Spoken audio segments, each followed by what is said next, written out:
কদিন আগেই রাশিয়ার প্রেসিডেন্ট ভ্লাদিমির পুতিন তিনি উত্তর কোরিয়া সফর করেছেন এবং সেখানে তিনি উত্তর কোরিয়ার যে নেতা কিম জংয়ের সাথে তিনি খুব দামি গাড়িতে তিনি ভ্রমণ করেছেন। এই গাড়িটি তিনি উত্তর কোরিয়ার নেতাকে উপহার দিয়েছেন এবং নিজে ড্রাইভ করে বেশ ঘোরাঘুরি করেছেন এবং হাস্যোজ্জ্বল আমরা সেই দৃশ্য আমরা দেখেছি। সেই দক্ষিণ কোরিয়াতে থাকা অবস্থায় তিনি উত্তর কোরিয়াতে থাকা অবস্থায় তিনি দক্ষিণ কোরিয়ার প্রতি সতর্ক উচ্চারণ করেছেন যে দক্ষিণ কোরিয়া যদি ইউক্রেন যুদ্ধে ইউক্রেনকে অস্ত্রশস্ত্র দিয়ে সাহায্য করা হয় তার পরিণতি তাকে ভোগ করতে হবে। অর্থাৎ পুতিন আকার ইঙ্গিতে স্পষ্ট করে বোঝাতে চেষ্টা করেছেন যে যদি দক্ষিণ কোরিয়া ইউক্রেনকে অস্ত্র দেয় তাহলে সেই অস্ত্র রাশিয়ার বিরুদ্ধে ব্যবহার হবে এবং রাশিয়ার সাথে যুদ্ধ হবে। তাই রাশিয়ার বিরুদ্ধে যে যুদ্ধ করতে চায় সে কখনোই আমার বন্ধু নয়, সে শত্রু এবং তাকে দেখে নেওয়ার ক্ষমতাও রাশিয়ার রয়েছে এবং সেই জন্য প্রয়োজনে উত্তর কোরিয়াতেও সে সেখানে কিছু অস্ত্রশস্ত্র সেখানে পাঠাবে এবং উত্তর কোরিয়াও প্রয়োজনে তারা রাশিয়ার হয়ে যারা ইউক্রেনকে অস্ত্র সরবরাহ করছে তাদের বিরুদ্ধে সে অস্ত্র প্রয়োগ করবে। তো এই যে একটি জটিল পরিস্থিতি, এই জটিল পরিস্থিতিটা ক্রমান্বয়েই আরও জটিলতর হচ্ছে। ইতিমধ্যে আমেরিকা অনেক অস্ত্রশস্ত্র দিয়েছে, যে অস্ত্রশস্ত্র দিয়ে তারা সরাসরি রাশিয়াতে আক্রমণ করতে পারে।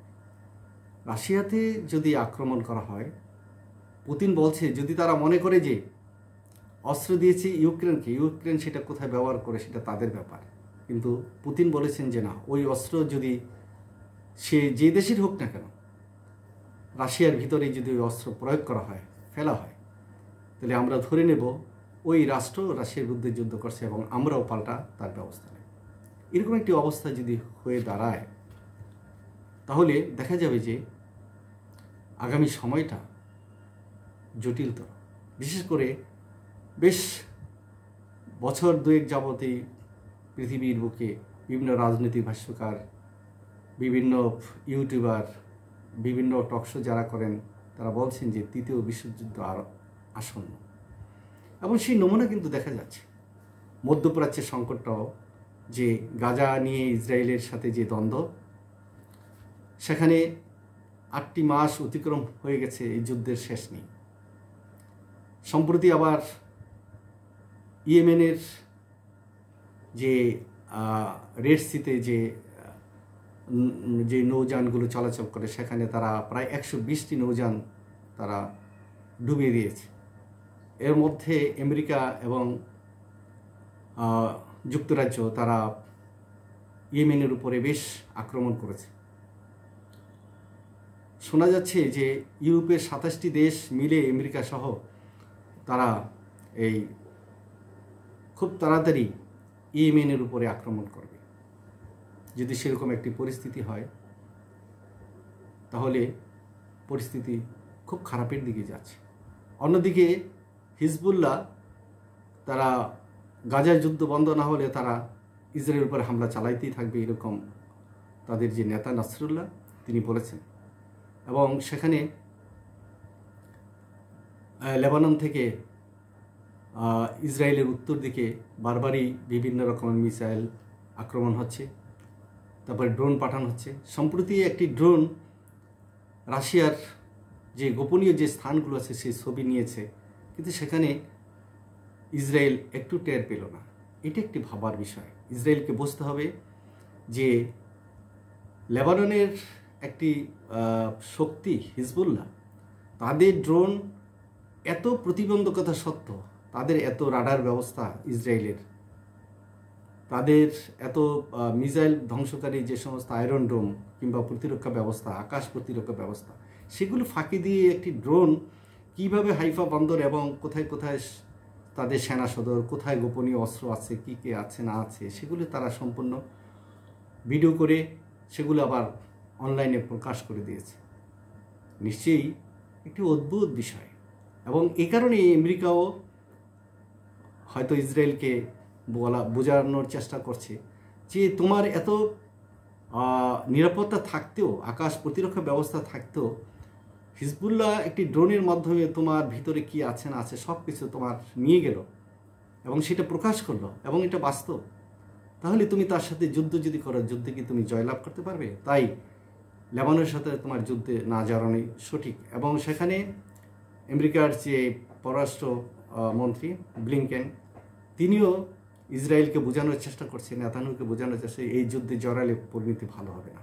কিন্তু নেতানিয়াহু সে রাজনৈতিক কারণে, ক্ষমতা থাকার জন্য তিনি কিন্তু একগুঁয়ে মনোভাব পোষণ করে তিনি লেবাননে আক্রমণ করার জন্য, যে যুদ্ধ করার জন্য তিনি সেখানে সম্মতি দিয়েছেন, এবং সেনাবাহিনী সেখানে প্রস্তুত আছে।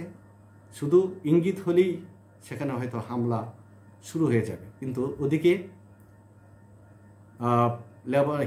লেবাননে যে হিজবুল্লাহ যে প্রধান এই নাসরুল্লাহ, তিনিও বলেছেন যে আমরা যুদ্ধে জড়াতে চাই না, যদি যুদ্ধে জড়ায় তাহলে কিন্তু আমরা পদ বিপদ সব কিছু মিলিয়ে আমরা ছাড় দেব না, এবং সেখানে যদি আক্রমণ হয়, ইভেন সাইপ্রাস থেকে যদি আক্রমণ করা হয়, তো আমরা সাইপ্রাসকেও টার্গেট করব।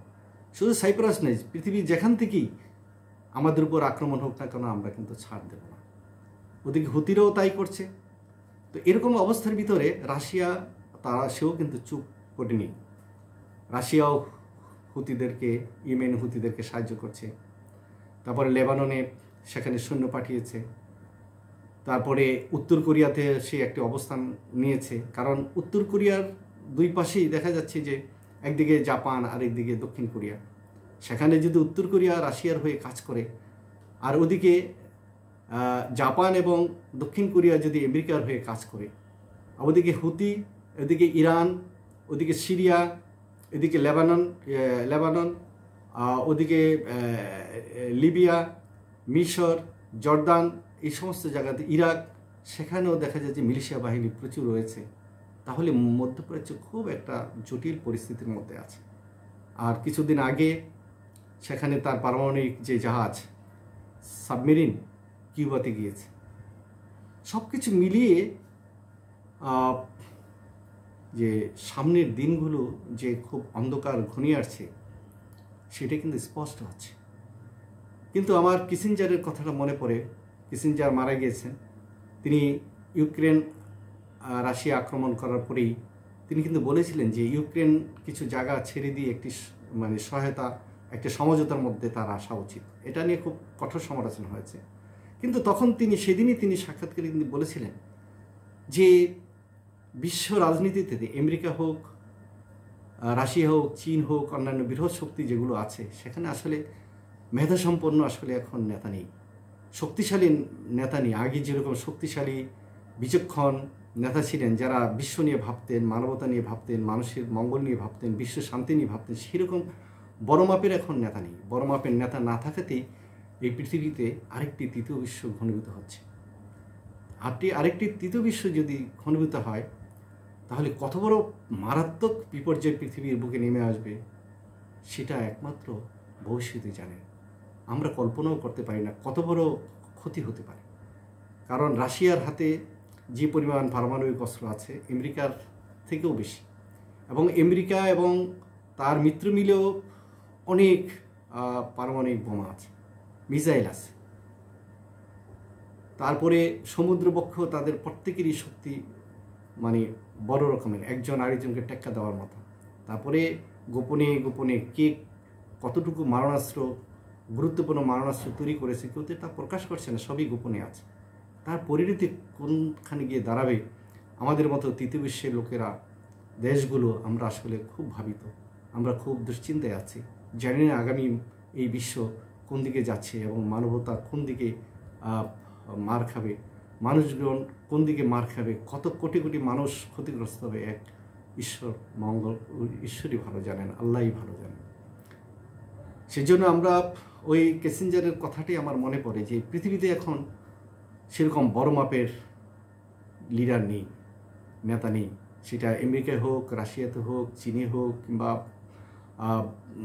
কানাডাতে হোক, ইউরোপে হোক, ফ্রান্স, ইটালি, তারপরে যুক্তরাজ্য, বিভিন্ন যে দেশে হোক না কেন বড় মাপের অর্থাৎ দূরদৃষ্টি সম্পন্ন নেতা নেই। এবং জাতিসংঘকে কার্যকর করার জন্য কোনো রকমের উদ্যোগ আয়োজন আমরা খেয়াল করছি না। অথচ এই সংকটগুলো নিরসনের জন্য জাতিসংঘের উদ্যোগ হয়েছিল। তাই জাতিসংঘে বসে এই 5 শক্তি যারা ভেটো দেওয়ার অধিকার রাখেন, যে আমেরিকা যুক্তরাষ্ট্র, তারপরে ইউকে, ফ্রান্স, তারপরে রাশিয়া, চায়না, এই 5 শক্তি অক্ষ শক্তি, এই 5 শক্তি তারা যদি সমস্যাগুলোর সমাধান আলোচনার টেবিলে করতে পারতো তাহলেই সমস্যার সমাধান হতো। আজকে ইউক্রেনকে একটি বলির পাঠা বানানো হয়েছে। ঠিক একইভাবে দক্ষিণ কোরিয়াকেও আমেরিকা চাচ্ছে একটা বলির পাঠা বানাতে, আবার উত্তর কোরিয়াকে চাচ্ছে রাশিয়া বলির পাঠা বানাতে। আবার এদিকে তাইওয়ান নিয়ে আমেরিকা যা করছে সেই ইউক্রেনের মতো। ইউক্রেন আজকে যেমন ধ্বংসের কিনারায় গেছে, হাজার হাজার মানুষ ঘরবাড়ি ছাড়া হয়েছে, মৃত্যু হয়েছে, ঠিক তাইওয়ানেও যদি সেরকম একটি ঘটনা ঘটে অবাক হওয়ার কিছু নেই। তাইওয়ানও ঠিক ইউক্রেনের মতো একটি বিপর্যস্ত অঞ্চল হয়ে দাঁড়াবে। কারণ চীন তার প্রতিবেশী এই রাষ্ট্রকে নিজের ভূখণ্ড বলেই দাবি করে। সেখানে যদি বড় ধরনের যুদ্ধ হয়ে যায়, চীন সেখানে তাকে ছাড়বে না। তাহলে সেখানে তাইওয়ানিদের ক্ষতি হবে, তাইওয়ানের সম্পদের ক্ষতি হবে, তাইওয়ান মানুষ, হাজার হাজার মানুষ মারা যাবে, উদ্বস্ত হবে। কিন্তু সেটা তো বিশ্বমরলরা তারা ভাগ করে নিতে চাচ্ছে যে পৃথিবীতে। কেন দরকার কি? চীনের পাশে এসে তোমাকে যুদ্ধ করতে হবে কেন? রাশিয়ার পাশে এসে কেন যুদ্ধ করতে? এগুলো তো গায়ে মানে হাত দেওয়ার মতন, পায়ে পাড়া দিয়ে ঝগড়া করার মতন। অর্থাৎ প্রতিটি জায়গাতেই আমেরিকা এবং পশ্চিমা শক্তি তারা দেখা যাচ্ছে যে রাশিয়া এবং চীনের কাছাকাছি এসে তারা শত্রুতা করছে। তাহলে কি পৃথিবী কি একমুখী হতে তারা চায়? পৃথিবী কি শুধু একটি রাষ্ট্রের অধীনে চলবে এরকম একটি তারা সিদ্ধান্ত নিতে চায়? এরকম একটি বিশ্ব ব্যবস্থায় কখনো কল্পনা করা যায়? কখনই হবে না। কারণ যখন পৃথিবীতে ব্যালেন্স হারা হয়ে যাবে তখন পৃথিবী অচল হয়ে যাবে। আজকে ব্যালেন্স আছে বিধেই পৃথিবীতে কিছুটা শান্তি আছে, স্বস্তি আছে। হ্যাঁ, শাসন ব্যবস্থায় যদিও রাশিয়া এবং চীনে, উত্তর কোরিয়াতে গণতান্ত্রিক ব্যবস্থাপনা নেই, কিন্তু তারা তো শক্তি, তারা তো পারমাণবিক শক্তির অধিকারী। তো সেই ক্ষেত্রে জাতিসংঘে বসে আলাপ আলোচনা করে, সেখানে মারামারি কাটাকাটি করুন, কিন্তু একটা সমস্যার সমাধান করুন। কিন্তু যুদ্ধ দিয়ে তো পৃথিবীর ইতিহাসে কোনো রকমের কেউ বিজয় লাভ করেছে তার ইতিহাস নেই, নজির নেই। যুদ্ধ করে কখনোই একটা ফলাফল আনা যায় না। তাই পৃথিবীর যেই সমস্ত জায়গাগুলোতে এই সংকট, সেই সংকটগুলো আলোচনার মাধ্যমে নিষ্পত্তি হোক। এবং আমরা একটি বড় যুদ্ধ দেখতে চাই না, প্রাণহানি দেখতে চাই না, সম্পদহানি দেখতে চাই না। আর অন্যান্য সাধারণ যে রাষ্ট্রগুলো আছে তাদেরও আর্থিক দুর্গতি আমরা দেখতে চাই না।